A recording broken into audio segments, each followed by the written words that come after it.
welcome back to Choptatsu. Di video kali ini kami akan melanjutkan alur cerita dari Extreme Vanguard Battle di episode ke-7. Sebelum kita ke alur ceritanya, kami tak bosan-bosannya mengingatkan kalau video ini mengandung full spoiler.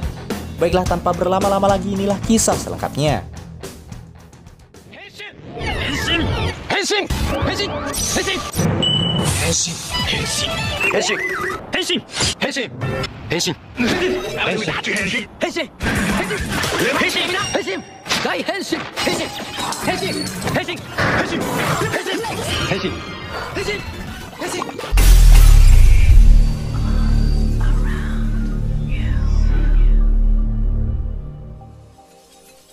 Usai pertarungan, Jiang Linchuan kembali ke kediamannya.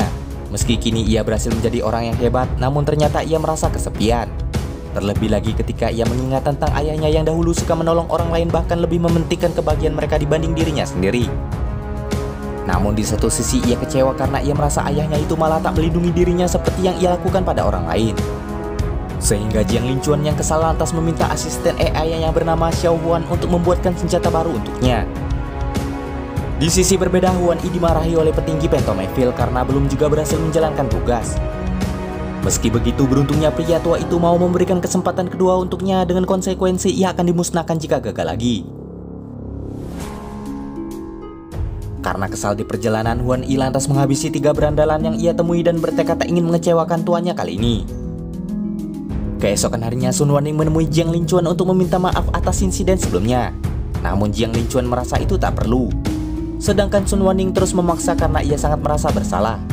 Akan tetapi pria itu tak mau mendengarkan alasannya.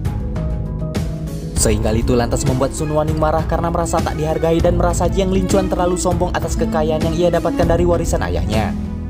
Ucapan itu sontak membuat Jiang Linchuan emosi dan ikut mengejek ayah Sun Wanning yang dirasa bahkan tak mampu mewarisi apapun kepadanya. Karena ucapan itu, Sun Wanning lantas mengeluarkan Divine Connector dan menantangnya bertarung.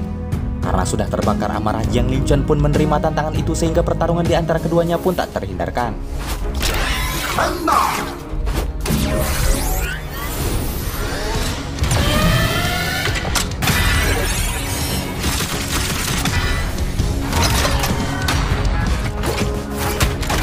Di pertarungan itu serangan demi serangan di antara keduanya pun dilancarkan, namun keduanya pun tetap imbang.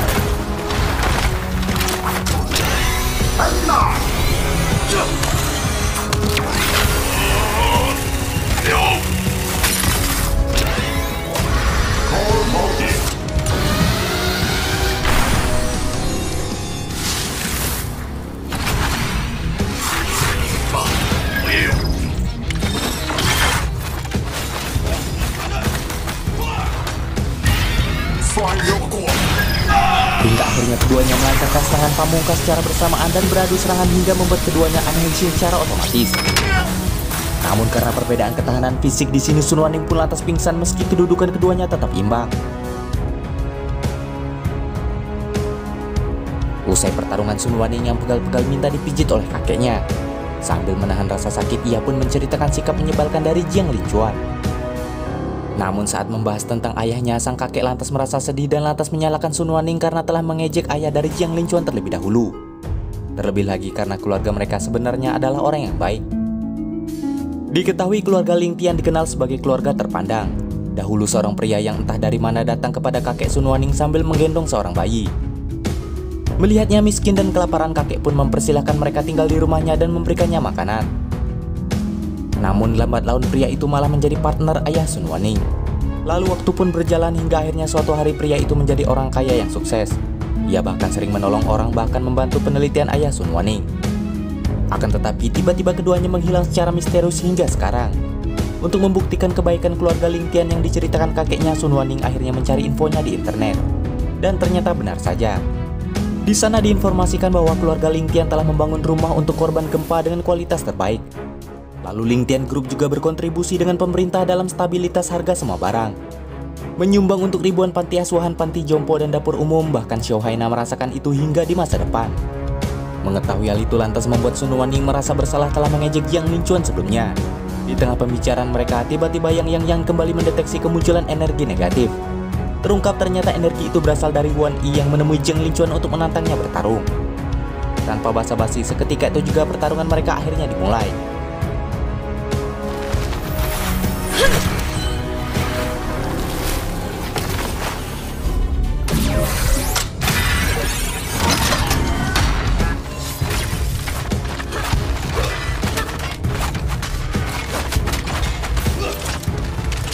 Di pertarungan sengit itu sayangnya Tamir berhasil dibuat terpojok. Beruntungnya saat Wan Yi melancarkan serangan pamungkasnya, Sun Wanning muncul pasang badan melindungi Tamir. Hal itu tentu membuat Jiang Linchuan terkejut. Di sana Sun Wanning pun lantas meminta maaf atas kejadian sebelumnya. Dan alasannya melindungi Tamir adalah karena ia sadar keberadaan pria itu berkaitan dengan kebahagiaan banyak orang. Setelah mendengar pernyataan itu, Tamir lantas mengajak Batar untuk bekerja sama menghadapi Wan Yi. Nah, disangka kesepakatan mereka itu melahirkan Phantom Core baru untuk digunakan oleh Vanguard Batar.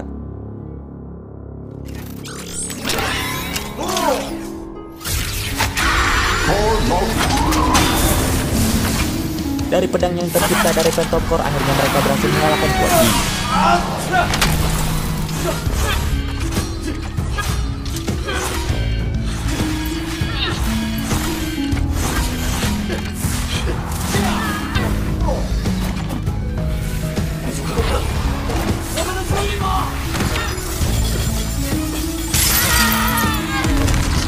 Usai pertarungan, akhirnya mereka resmi berteman.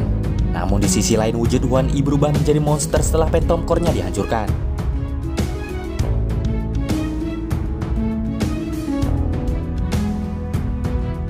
Beberapa hari kemudian, Jiang Linchuan mengunjungi kedai milik keluarga Sun Wanning. Kedatangannya sontak membuat Sun Wanning terkejut sekaligus membuat suasana menjadi canggung. Kedatangan Jiang Linchuan ke sana ternyata untuk berterima kasih pada Sun Wanning atas bantuannya tempo hari. Sementara kakek yang melihat keberadaannya di sana sontak terkesima karena Jiang Linchuan ternyata sangat mirip dengan ayahnya. Bahkan ia menilai kebersamaan Sun Wanning dengan Jiang Linchuan mengingatkan kakek pada ayah mereka dahulu. Dari sini Jiang Linchuan sadar bahwa ternyata kakek ternyata mengenal sosok ayahnya. Di sana ia lantas memperlihatkan foto ayah mereka saat masih muda, dan hal itu cukup membuatnya terharu. Karena itu Jiang Linchuan juga meminta maaf atas sikapnya sebelumnya pada Sun Wanning. Untuk menebus rasa bersalahnya pada Sun Wanning, ia pun meminjamkan plasma beam cannon buatannya untuk membantu Sun Wanning di pertarungan berikutnya. Saking senangnya di sana, Sun Wanning malah berniat membongkar senjata tersebut untuk mengetahui mekanisme di dalamnya. Sementara itu sebelum pria itu pulang, Xiao Haina menceritakan padanya terkait asal-usulnya, serta apa yang telah terjadi di masa depan dan misinya datang ke masa itu. Namun di sini Jiang Ling mengaku sudah tahu asal-usul para monster itu dengan memperlihatkan aksi Wan Yi. Namun karena Sun Wanning telah berhasil menciptakan Phantom Core, maka Jiang Linchuan merasa berarti masa depan mereka sudah aman. Menyadari hal itu, maka Xiao Haina lantas meminta Jiang Linchuan membantunya kembali ke masa depan. Namun pernyataan itu malah membuat Jiang Ling kebingungan, karena pada masa itu perusahaan mereka belum bisa menciptakan mesin atau alat untuk melakukan time travel. Namun setelah tahu Xiao Haina dikirim ke masa itu menggunakan alat dari perusahaannya, maka di sini Jiang Ling punya ide untuk segera menciptakan alat tersebut. Setelah mengutak-atik senjata yang dipinjamkan Jiang Ling, tak diduga senjata itu malah rusak di tangan Sun Wanning. Namun di sana Sun Wanning yang mengira dunia sudah aman setelah kekalahan Wan Yi lantas menunda perbaikan senjata itu. Sementara setelahnya tampak Xiao Haina yang sangat kebingungan setelah pembicaraannya dengan Jiang Linchuan. Ia yang juga mengira dunia sudah aman lantas mau tak mau bercerita bahwa pada kenyataannya ayah Sun Wanning sebenarnya telah mengorbankan nyawa untuk membawanya kembali ke masa itu. Mendengar hal itu sontak membuat kakek dan Sun Wanning bersedih.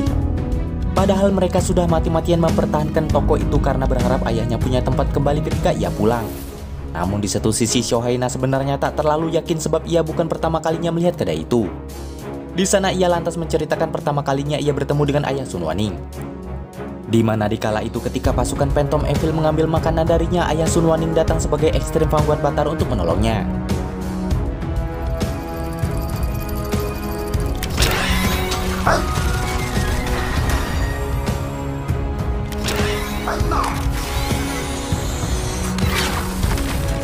Setelah itu ia pun diajak tinggal bersamanya mengingat pada masa depan Xiao Haina tak memiliki tempat tinggal dan hanya hidup sebatang kara. Dan kemungkinan tempat tinggal itu adalah toko mereka di masa depan. Demikianlah alur cerita Extreme Vanguard Batar kali ini. Jangan lupa like, komen, subscribe, dan nyalakan loncengnya agar tak ketinggalan video terbaru dari kami.